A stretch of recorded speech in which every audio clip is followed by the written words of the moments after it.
Good day mga ka-life coach at ating pong PMP personnel. Kung mayroon mang isang bagay na nais mong ipagbunyi or i-celebrate, can you think of it?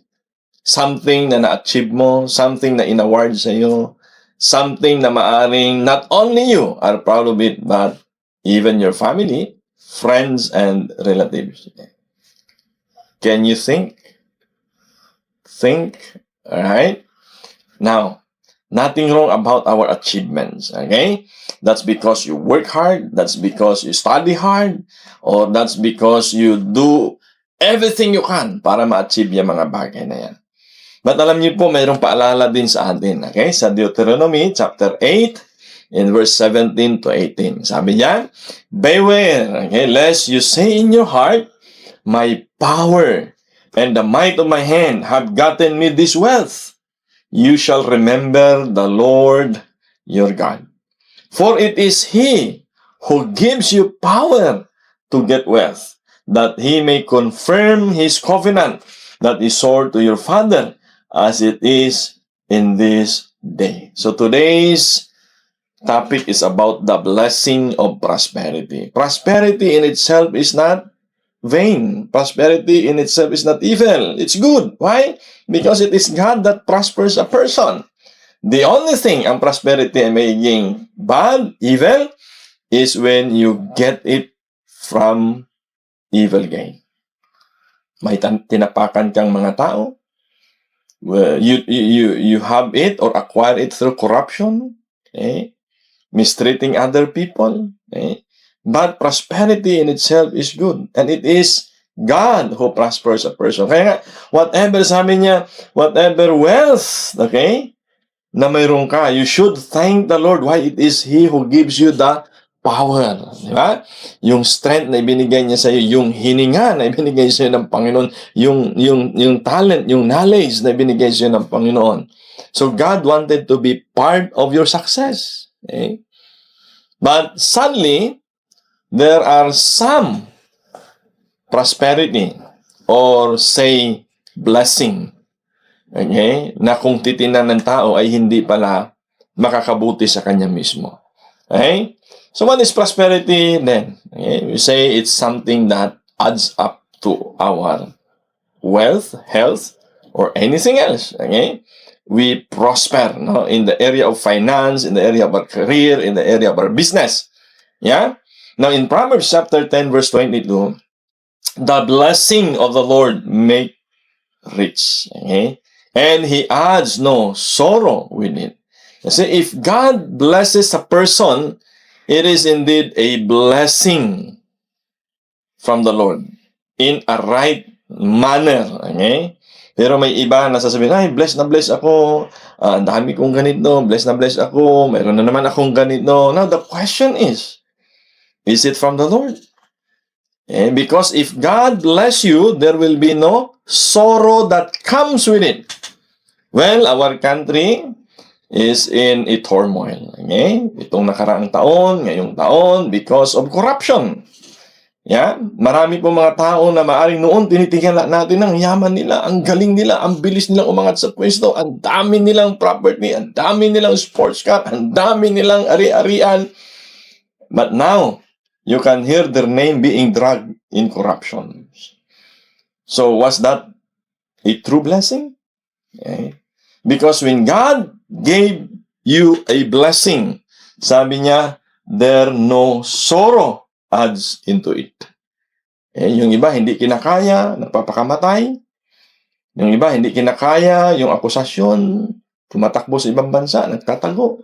Wanted na ngayon. Di ba?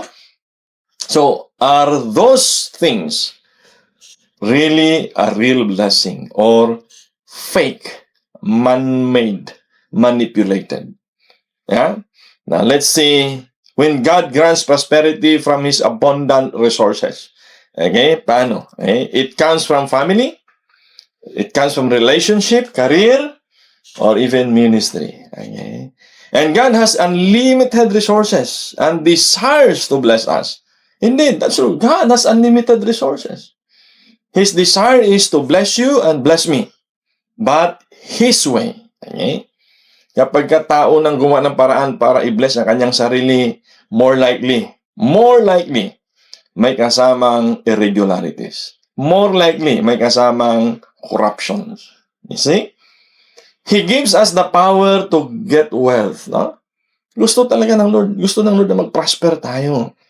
Well, kasi kung prosperous ka, you can bless many more lives. You can help other people.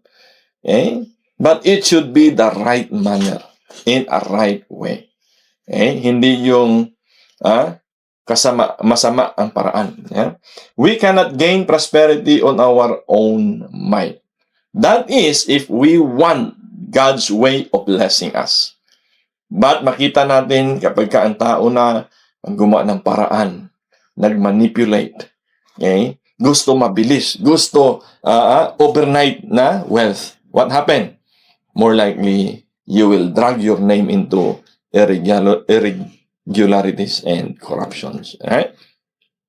In Psalms chapter 50, verse 10 to 11, the Bible says, "For all the animals of the forest are mine." This is God. "And I own the cattle on 1,000 hills." Okay? "I know every bird on the mountains, and all the animals of the field are mine." So, kung titinan niyo po, of His creation, okay? Yun yung tinutukoy ng Lord na, "These are my riches. These are mine." Okay? Yung totoong riches, di ba? In Deuteronomy chapter 30, verse 9, sabi ng Panginoon, "The Lord your God will make you abundantly prosperous in all the work of" what? Your hands. So, yung prosperity, yung tamang prosperity, increase na ibibigay sa atin ng Lord, is bunga dapat ng ating pagpapagal. Hindi yung nang-apak ka ng tao, nag-take advantage ka ng tao. Di ba? It should be through your hard work. Okay? Are you working hard? Okay. You expect blessing? You expect prosperity? Work hard. So, wag nating i-idolize yung mga tao. Parang simple lang. Wala naman siyang ginawa. Bakit siya yumaman? Okay? So, instant millionaire. Sabi nila, pagka instant millionaire, instant karma. Okay?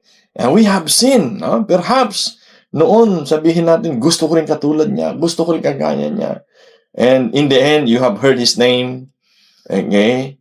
Nakaladkad na sa corruption. Yeah?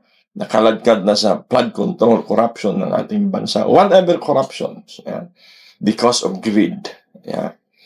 Now, in verse 17 of Psalm 19, "Let the favor of the Lord our God be upon us." Okay? So, ang pabor lang dapat na hinihingi natin ay ang pabor ng Panginoon. Hindi yung pabor ni boss, pabor na kung sino man. Kasi minsan, pag humihingi ka ng pabor, believe you me, pag humihingi ka ng pabor sa ibang tao, hindi actually yan pabor para sa iyo. They're doing it for you to favor themselves. Why? Isang araw may hihingin silang mas mabigat. Am I right? And I believe to some of you experience it. Yeah. So unless otherwise, those people are righteous, godly people who really wanted to bless you.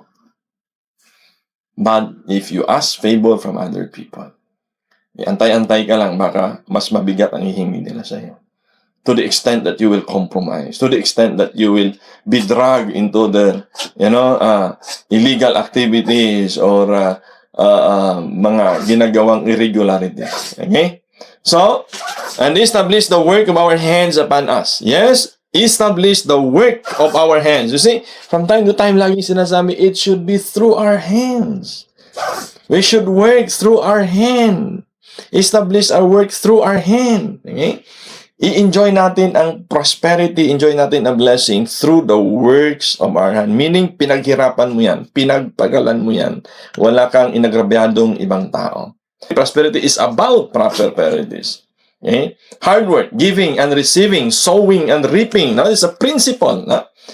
Greatest measures of our prosperity are our relationship with God and our family. So, dapat ito, hindi bagay.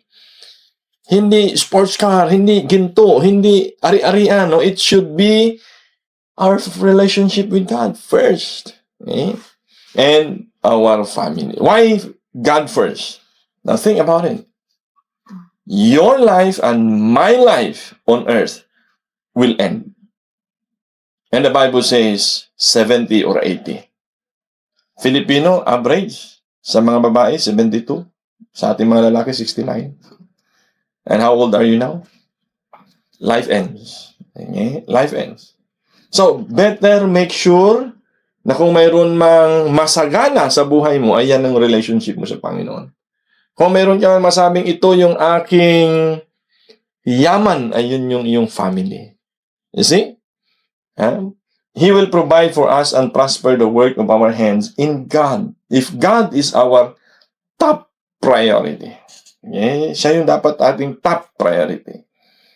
Second priority, third priority, or top priority. Okay? So, yun yung hinihingi sa atin ng Panginoon.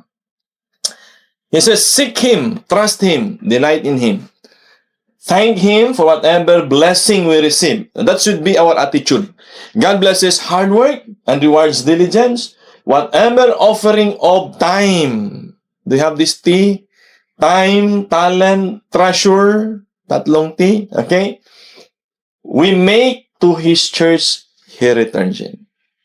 And mind you, sinong may-ari ng time? You don't own time.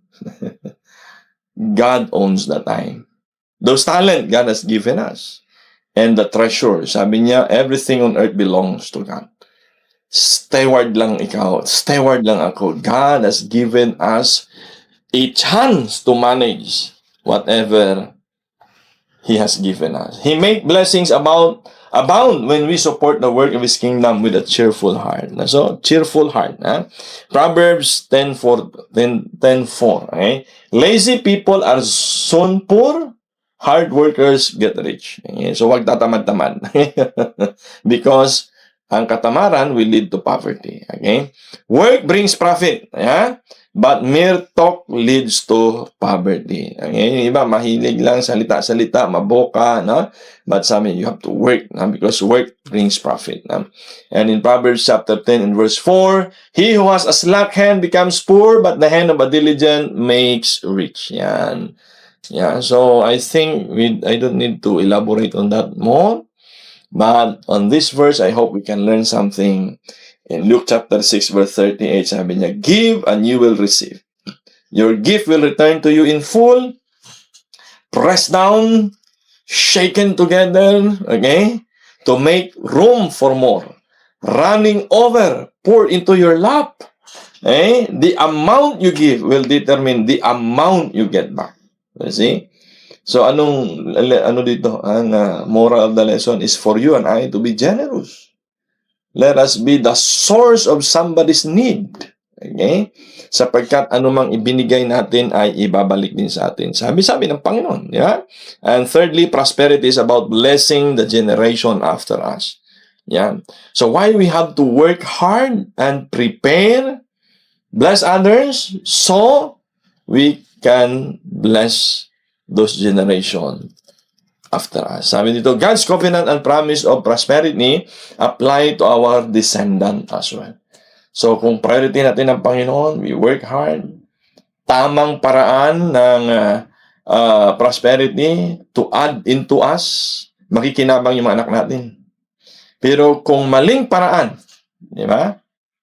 You see, those billions and millions and billions na na-acquire ng mga magulang sa maling paraan. Hindi lang mawawala sa kanila at wala silang ipapamana sa kanilang mga anak. Ang mangyari ay kahihiyan ang darating sa kanilang mga descendants. You see? He will bless our children and the next generation in our family. So that should be our goal now. Lastly, Genesis 17:7, I will confirm my covenant with you and your descendants after you from generation to generation. This is the everlasting covenant. I will always be your God and the God of your descendants after you. So, why do we build our wealth? Why do we build something for ourselves? So, makikinabang yung mga next sa atin. Yung anak, apo natin, o kung sino man na mahal natin sa buhay. A prayer for us all. Praise God for His goodness and grace in our life. Again, ask for forgiveness of our sins and thank Him for the blessings we have received. Thank you and may God bless us.